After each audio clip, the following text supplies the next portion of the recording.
여러분, 수요일 저녁 성경숲 오슬길에 오신 것을 진심으로 환영합니다.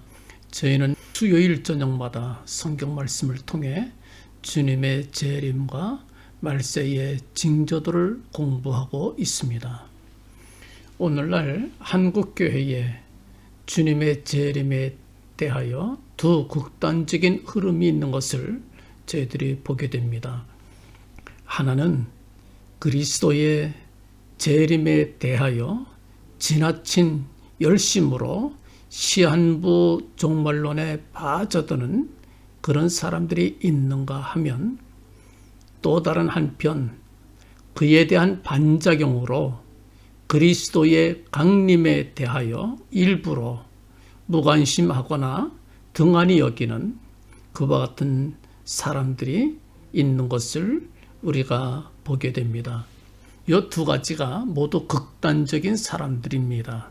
저희들은 시한부 종말론을 경계하고 뿐만 아니라 그리스도 예수의 재림에 대하여 무관심한 사람들에 대해서도 우리가 경계를 하고 경각심을 가져야 할 것입니다. 이와 같은 극단적인 사람들의 예는 옛날 데살로니가 교회에서도 있었습니다. 사도 바울이 데살로니가 전서에서 그리스도 예수의 강림에 대하여 매 장마다 강조하며 교훈해주고 있습니다. 그래서 학자들에 따라서는 데살로니가 전서를 강림서신이다, 이렇게 부르는 학자들도 있습니다. 왜냐하면 매 장마다 사도 바울은 주님의 강림에 대하여 말씀하고 있습니다. 5장에 와서 사도 바울은 이렇게 말씀을 합니다. 1절 말씀에 형제들아, 때와 시기에 관하여는 너희에게 쓸 것이 없음은, 그렇게 말씀을 합니다. 때와 시기에 관하여 쓸 것이 없다. 사도 바울이 그렇게 말합니다. 때와 시기는 무슨 때와 무슨 시기를 말씀하시나요? 다른 것 아닙니다. 바로 예수 그리스도의 재림, 예수 그리스도의 강림을 말씀하시는 것이지요. 그에 대한 예수님께서 오시는 때와 시기에 관해서는 너희에게 쓸 것이 없다. 왜 이런 말씀을 하셨을까요? 2절에 이렇게 말씀을 합니다. 주의 날이 밤에 도적같이 이를 줄을 너희 자신이 자세하게 알미니라. 그렇게 말씀을 하고 있어요. 사도 바울이 이미 데살로니가 교회의 교인들에게 누누이 말씀하셨기 때문에 주님의 날이 도적같이 이를 줄을 자세하게 알고 있다, 이렇게 말씀을 합니다. 그러므로 사도 바울이 때와 시기에 관하여는 너희에게 쓸 것이 없다, 그렇게 말씀을 하신 것입니다. 저희가 평안하다, 안전하다 할 그때에 잉태된 여자에게 해산 고통의 이름과 같이 멸망이 호련히 저희에게 이르리니 결단코 피하지 못하리라, 그렇게 말씀해 주셨습니다. 주님의 재림을 기다리지 않는 사람들, 주님의 재림에 대하여 무관심한 사람들, 그런 사람들에게는 주님의 재림이 도적같이 이를 것이다, 그렇게 말씀을 합니다. 마치 잉태된 여자에게 해산의 고통이 이름과 같이 그렇게 멸망이 갑자기 예기치 못하게 갑자기 저희들에게 이를 것이다. 그때는 결단코 피하지 못한다, 그렇게 말씀해 주셨습니다. 이렇게 주님의 재림에 대하여 무관심한, 일부러 무관심하고 일부러 모르는 척하는 사람들, 그런 사람들에게는 이와 같은 주님의 재림이 밤에 도적같이 임하게 될 것이다 말씀하시면서, 이제 데살로니가 교회 교인들 중에는 또 반면 극단적으로 주님의 재림에 대하여 지나친 열심을 가진 성도들이 있었습니다. 그래서 오늘에 대하여 충실하지 못하고 내일에 대해서만 관심 쓰는 거예요. 주님 곧 오시니까 될 대로 살자, 이런 식으로 그들은 살았습니다. 데살로니가 교회 교인들 중에는 재림에 대하여 지나친 열심을 가진 성도들이 생겨나게 되었습니다. 열심이 지나치다 보니까 인간적인 경쟁심에 또 사도들의 가르침을 훨씬 벗어나고 앞질러서 나아가는 그런 교인들이 있었습니다. 이런 교인들은 온 교회의 교인들의 마음을 아프게 하고 사도들의 마음을 근심케 하는 이런 교인들이 되었습니다. 그래서 데살로니가 전서에서는 사도 바울이 주님의 재림에 대하여 강조를 했지만 부작용으로 극단적인 시한부 종말론에 속한 이런 사람들이 많이 나타나기 때문에 데살로니가 후서를 또 사도 바울이 씁니다.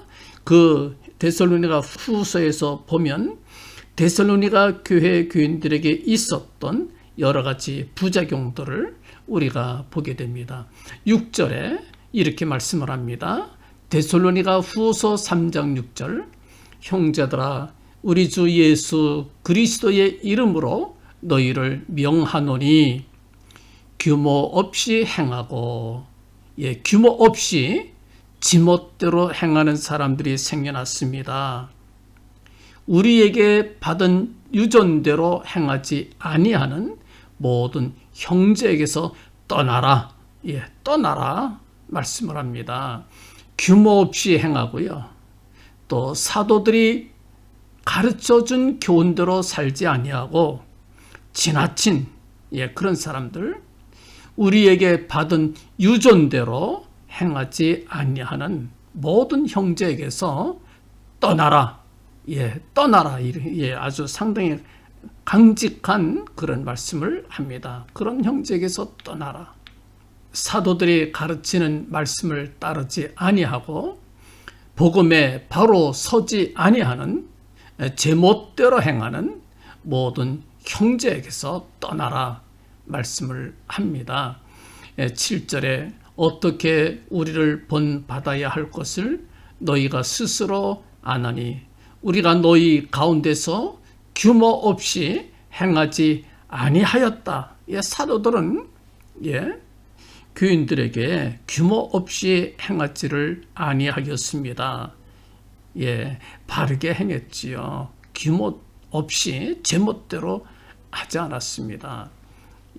8절 말씀에서는 누구에게서든지 양식을 값없이 먹지 않고 남의 거 공짜로 먹고 그렇게 하지 않았어요. 사도들은 오직 수고하고 애써 주야로 일함은 너희 아무에게도 누를 끼치지 아니하려 함이니, 그렇게 말씀을 합니다. 시한부 종말론에 빠진 사람들은 주님 곧 재림하실 때니까 일할 필요도 없어. 또 뭐 직장 그래서 그만두기도 하고요. 공부하던 사람들이 공부 그만두기도 하고, 오늘날에도 그런 사람들이 있잖아요. 그렇듯이 옛날 데살로니가 교회에도 그런 교인들이 있었습니다. 규모 없이 행하는 거예요. 남의 신세를 집니다. 일하지 않고 먹기만 하고, 그런 사람들이 있었어요. 다른 사람들에게 누를 끼칩니다. 같은 예수 믿는 사람들끼리 서로 누를 끼치고 그렇게 말을 합니다. 8절 말씀에서는 누구에게서든지 양식을 값없이 먹지 말고, 값없이 먹지 마라, 공짜로 먹지 마라, 오직 수고하고 애써 주야로 일함은 너희 아무에게도 누를 끼치지 아니하려 함이었다. 사도 바울이 그렇게 말합니다. 여러분들, 우리는 내일도 준비해야 되겠지만 오늘에 또 충실해야 돼요. 일해야 됩니다. 공부하는 학생들은 공부를 해야 됩니다. 일꾼들은 일하고요. 가정주부들은 가정 살림을 바르게 해야 됩니다. 주님 곧 오시니까 이런 거 다 필요 없어 때려쳐 이렇게 하면 안 되는 것이지요. 9절에 이렇게 말합니다. 우리에게 권리가 없는 것이 아니요 오직 스스로 너희에게 본을 주어 우리를 본받게 하려 함이니라. 사도 바울도요 열심히 일했어요. 누구에게 신세지지 않았습니다. 누구에게 누를 끼치지 않았어요. 성실하게 일하면서 내일을 준비해야 됩니다. 오늘에 충실하고 내일을 준비하는 신앙이 건실한 신앙이다. 이렇게 말할 수가 있겠습니다. 우리가 너희와 함께 있을 때에도 너희에게 명하기를 누구든지 일하기 싫어하거든 먹지도 말게 하라 하였더니 사도 바울이 늘 교훈하였어요. 일하기 싫고요. 그런 사람들은 먹지도 말게 하라. 주님 재림하실 텐데 그리고 일도 안 하는 얌체 같은 사람들이에요. 일하기 싫어하거든 먹지도 말라. 일하기 싫으면 먹지도 말아야지요. 11절에 우리가 들은즉 너희 가운데 규모 없이 행하여 도무지 일하지 아니하고 일만 만드는 자들이 있다 하니 데살로니가 교회 교인들 중에 있는 문제 있는 교인들입니다. 규모 없이 행하는 거예요. 지멋대로 행하는 거예요. 될 대로 사는 거예요. 예수님 재림하는데 일을 해. 수고할 필요 있어. 그러고요. 지네들 마음대로 하는 거예요. 도무지 일도 하지 않고 일만 만드는 사람들이 있어요. 본인들이 일 안 하고 먹기만 하면 누가 고생해야 됩니까? 옆에 있는 사람들이 또 수고해야 되고. 그래서 12절에 이런 자들에게 우리가 명하고 주 예수 그리스도 안에서 권하기를 종용이 일하여 자기 양식을 먹으라 하노라. 종용이 떠들지 말고 일하여 자기 양식을 먹으라. 딴 사람 신세지고 딴 사람에게 누를 끼치지 마라. 그런 얘기입니다. 형제들아 너희는 선을 행하다 낙심하지 말라. 누가 이 편지에 한 우리 말을 순종치 아니하거든. 사도들의 말, 주의 종들의 말을 순종치 아니하는 사람들, 그 사람을 지목하여 사귀지 말고 저로 하여금 부끄럽게 하라. 부끄럽게 하라 그랬어요. 사귀지 말고 부끄럽게 하라. 그렇지만 원수같이 생각하지 말고 형제같이 권해라. 그렇게 말씀을 합니다. 원수처럼 여기지는 말고 형제처럼 간곡하게 권해라. 그렇게 말씀을 해요. 규모 없이 행하는 사람들, 유전대로 행하지 아니하는 사람들, 복음의 영광을 가리우는 사람들 있었습니다. 시한부 종말론을 주장하는 교인들입니다. 지나친 교인들이에요. 열심히 따는 교인들입니다. 오늘날의 한국교회도 이런 사람들이, 이런 부류의 사람들이 있는 것을 우리가 잘 압니다. 경계해야 될 것입니다. 그들을 지목하여 사귀지 말고 저로 하여금 부끄럽게 하라. 그러나 원수처럼 대하지 말고 형제와 같이 권하라고 그렇게 말씀을 합니다. 데살로니가 후서 2장 1절부터 3절에는 또 이렇게 말씀을 합니다. 형제들아 우리가 너희에게 구하는 것은 우리 주 예수 그리스도의 강림하심과 우리가 그 앞에 모임에 관하여 무엇을 말합니까? 주님의 재림, 또 성도들이 주님 앞에 모여 하나가 되어 하나님의 거룩한 나라에 들어가는 영광스러운 그것을 말씀을 합니다. 휴거를 말씀하지요. 주님의 재림과 휴거를 말씀을 합니다. 하나님의 나라의 임재를 말합니다. 이것에 관하여 혹 영어로나 무엇을 말합니까? 영적인 계시를 받았다든지, 기도 중에 내가 계시를 받았어, 내가 환상을 봤어, 그런 영적인 것을 말합니다. 영어로나 혹 말로나 나는 기도 중에 음성을 들었어. 나는 말로 들었어. 음성을 들었어. 무슨 음성을 받았어. 그렇게 말하는 사람들. 또 혹 우리에게서 받았다 하는 편지로나 우리에게서 받았다 하는 편지, 서신들을 말씀하지요.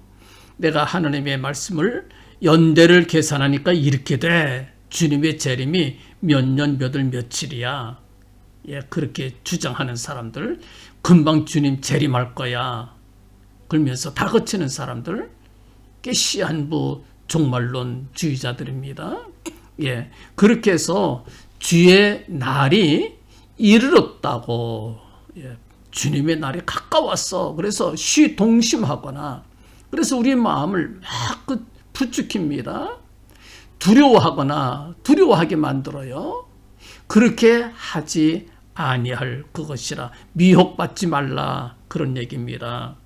누가 계시를 받았다, 누가 음성을 들었다, 누가 무슨 유력한 사람이 편지를 썼다, 무슨 글을 썼다, 동영상을 띄웠다, 그런다고 해서 시동심하거나 두려워하거나 그렇게 미혹당하지 말라고 데살로니가 후서 2장 1절부터 2절에 말씀을 하였습니다. 동심하지 마세요. 두려워하지 마세요. 미혹당하지 마세요. 사실 주님의 재림은 또 우리 성도들의 모임에 대해서는 온 세계의 모든 교회들이 소망하는 우리 소망이 아니겠습니까? 그때의 영원한 하나님의 나라가 이루어지게 될 것입니다. 하나님의 영광의 나라에 우리 모두 참여하게 될 것입니다. 다시는 고통이 없는, 다시는 슬픔이 없는, 다시는 비극이 없는 거룩한 나라, 영광스러운 나라가 이 땅에 이루어지게 될 것입니다. 우리 모두 그 나라 사모하고 있어요. 우리 모두 그 나라가 임할 것을 우리가 분명히 믿습니다. 그렇다고 해서 그 날이 이르렀다고 해서 동심하거나 두려워하거나 하지 말라, 우리에게 분명히 그렇게 말씀해 주셨습니다. 마태복음 24장에서는 우리 주님께서 그래서 이렇게 말씀을 합니다. 이와 같이 너희도 이 모든 일을 보거든 인자가 가까이 곧 문 앞에 이른 줄 알라. 여러 가지 징조들을 우리에게 보여주셨어요. 가까이 이른 줄 알라. 내가 진실로 너에게 말하노니 이 세대가 지나가기 전에 이 일이 다 이루리라. 천지는 없어지겠으나 내 말은 없어지지 아니하리라. 주님의 말씀은 없어지지 아니할 것입니다. 다 이루어지게 될 것입니다. 하나님의 나라 이루어지게 될 것입니다. 우리 주님은 재림할 것입니다. 그러나 주님께서 이렇게 말씀을 합니다. 그러나 그 날과 그 때는 아무도 모르나니, 아무도 모르는 거예요. 하늘의 천사들도, 아들이 누굽니까? 우리 주 예수 그리스도. 아들도 모르고 오직 아버지만, 하나님 아버지만 아시느니라. 그렇게 말씀해 주셨어요. 여러분들 시한부 종말론에 미혹당하지 마시기 바랍니다. 또 주님의 재림은 분명히 있음을 우리가 믿고 그날을 준비해야 될 것입니다. 내일을 준비하는 지혜스러운 저희들이 되어야 될 것입니다. 동시에 오늘에도 충실한 우리가 되어야 됩니다. 기도하는 사람 기도하고, 또 열심히 봉사하는 사람 봉사하고, 또 일꾼들은 일을 하고, 학생들은 공부하고, 오늘에 충실하면서 또한 내일도 주님의 재림의 날도 준비하는 지혜로운 믿음의 사람들 모두 되시기를 주님의 이름으로 간절히 축원합니다. 아멘. 우리 모두 다음 주 다시 봐요. 안녕.